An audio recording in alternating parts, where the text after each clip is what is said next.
vous savez, réellement avoir un taux de mortalité très élevé nous fait déjà chuter sur le plan économique. Surtout quand on commence à dépasser 5%, aller jusqu'à 10%, ça c'est véritablement une casse-tête. Donc voilà, quel que soit le type de sujet, bref, le type de volaille que vous voulez faire. Voilà. Dans cette vidéo, je décide de partager certaines astuces pour arrêter la mortalité dans notre élevage. Alors, bonsoir à vous. Je vous espère vraiment en pleine forme aujourd'hui. Et voilà.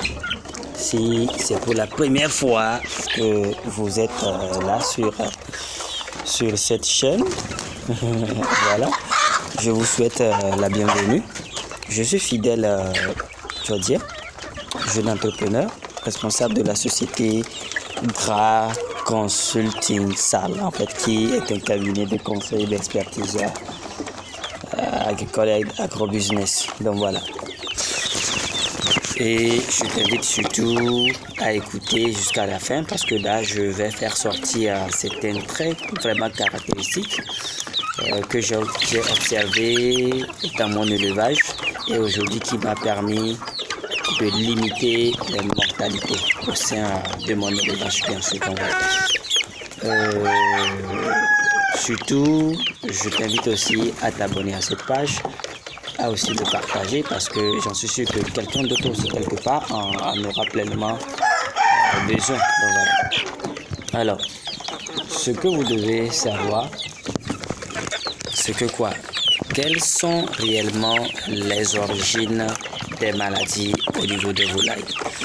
En fait, il y a plusieurs sortes de maladies. Il y a des maladies virales telles que la peste, la variole aviaire, le gomboro, la bronchite, bon bref, tout un tas.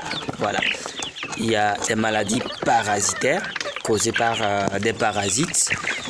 Évidemment la coccidiose, les vers et plein d'autres. Surtout les volailles sont plus dérangées aussi par des parasites, donc qui sont vraiment aussi mortels mais qu'on néglige vraiment. Il y a des maladies fongiques, voilà, ça c'est dû aux champignons. Bon, souvent c'est dû aux contaminations de l'aliment, ainsi de suite. Donc voilà. Et quoi encore? Voilà. Voilà déjà quelques maladies. Donc voilà, il y a des maladies parasitaires, virales, fongiques, et quoi encore? Bon, je sais pas trop. Donc vous voyez, il y a tellement plein, moi jusqu'à 3 ou 4 catégories. Voilà. Et il y a également souvent certaines maladies en fait qui sont causées par l'intoxication. Quand je parle d'intoxication, c'est quoi? En fait, je l'ai une fois remarqué dans mon élevage, après avoir formulé l'aliment. Et j'ai observé ceci. Maintenant, je suis parti faire des analyses au laboratoire qui m'ont permis de voir que, en fait,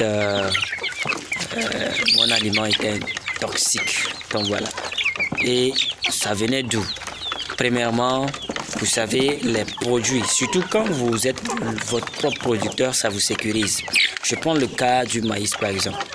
Vous-même, vous produisez votre maïs, donc vous voyez que là, vous savez en fait tout ce que vous avez mis, surtout au niveau de la conservation. Vous savez bien ce que vous avez mis et c'est important. Donc ce qui fait que ça donne un peu plus de sécurité.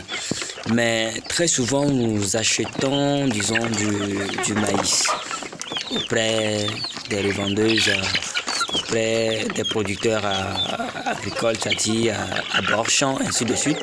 Bon, vous savez, ces producteurs souvent utilisent des produits de conservation au niveau de ces maïs. En fait, chaque produit de conservation a sa deadline, c'est-à-dire la durée de conservation, bien de péremption, où le produit en réalité, c'est-à-dire n'est plus toxique qu'on peut utiliser. Mais lorsque le maïs est vendu avant d'atteindre cette deadline, sachez que le consommateur final en paye les prix. je viens surtout, bon, si c'est les humains, sachez que voilà, vous aurez aussi des problèmes d'indigestion, d'intoxication, bref, tout ce tralala là. Donc, vous voyez un peu, et ça devient dangereux. Maintenant, du côté des volailles, souvent vous faites presque tout. Vous respectez les paramètres, comment l'appelle-t-on, de la prophylaxie sanitaire, vous respectez tout, mais vous avez toujours des soucis de santé dans votre élevage. Sachez que ces maïs, les soja, ou bref, tous ces éléments que vous rassemblez pour formuler aussi votre aliment peut avoir, c'est-à-dire leur part là-dedans dans la santé de vos sujets. Donc c'est pourquoi je vous invite surtout à faire beaucoup attention. Ça, c'est le premier élément. Deuxième élément, pour éviter surtout la maladie ou les maladies dans votre élevage, soyez quelqu'un qui est vraiment rigoureux sur la prophylaxie, comment l'appelle-t-on? La prophylaxie sanitaire, c'est-à-dire les règles d'hygiène. Là où vous les élevez, toujours désinfectés. Donc voilà, ici, je suis spécialement en train de faire un essai en élevage semi-liberté et sur une surface vraiment restreinte et dans des conditions tellement réduites afin aussi d'observer les résultats jusqu'à 5 mois d'élevage pour voir en fait ce que ça donne. Donc voilà. Donc quand je parle de prophylaxie sanitaire, ça dit quoi? Là où ils mangent, l'eau qu'ils boivent, tout ceci ça doit être propre. Les abreuvoirs, les mangeoires, il faut souvent aussi les rendre aussi propres que possible. Donc vous voyez un peu pour éviter des risques de contamination, surtout au niveau de ces maladies parasitaires. Ça c'est très nécessaire, voilà. Maintenant, secondo, au cours de mes séminaires de formation, je parle souvent du principe de surveillance. La surveillance est très nécessaire. Elle vous permet, voilà, de voir est-ce que j'ai des sujets malades.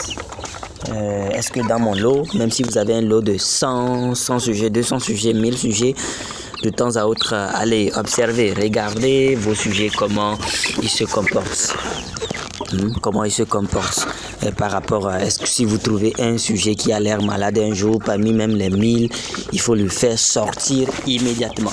Quand vous remarquez déjà un sujet dans votre élevage qui n'a pas l'air en bonne forme comme auparavant, comme vous l'observez d'habitude, donc il faut commencer tout de suite à le faire sortir. Donc ça c'est nécessaire parce que là c'est des signes de maladie. Le fait de le laisser dans là-bas, il peut contaminer les autres sujets, parce que je vois dans certains élevages, quand on prend un sujet, on voit un sujet qui est malade, là on lui donne quelques produits puis on le redescend dans le lot. C'est dangereux, ne le faites pas en fait. Donc il faut l'isoler, le mettre quelque part seul et commencer aussi à le traiter et aussi voir les autres sujets. Donc ne laissez pas un sujet malade dans le lot. Voilà. Et dernier élément aussi qu'il faut respecter, c'est surtout votre calendrier de prophylaxie. C'est quoi le calendrier de prophylaxie? Bon, pour ceux qui sont profanes, qui ne connaissent pas le domaine, c'est en fait le calendrier de vaccination, mais le carnet de santé de vos sujets. Nous allons voir pour nos enfants, il y a un calendrier, bien voilà, il y a un carnet où à chaque fois on fait telle vaccination après tel âge, donc voilà. Donc chaque sujet également a un calendrier de prophylaxie. Que les pentas ont leur calendrier de prophylaxie, les poulets ont leur calendrier de prophylaxie, donc voilà, ça c'est nécessaire. Donc ça vous permet de suivre la santé de vos sujets. Donc vous voyez un peu, là c'est vraiment important et vraiment urgent d'avoir aussi un calendrier de prophylaxie qui vous permet de conduire mieux vos sujets.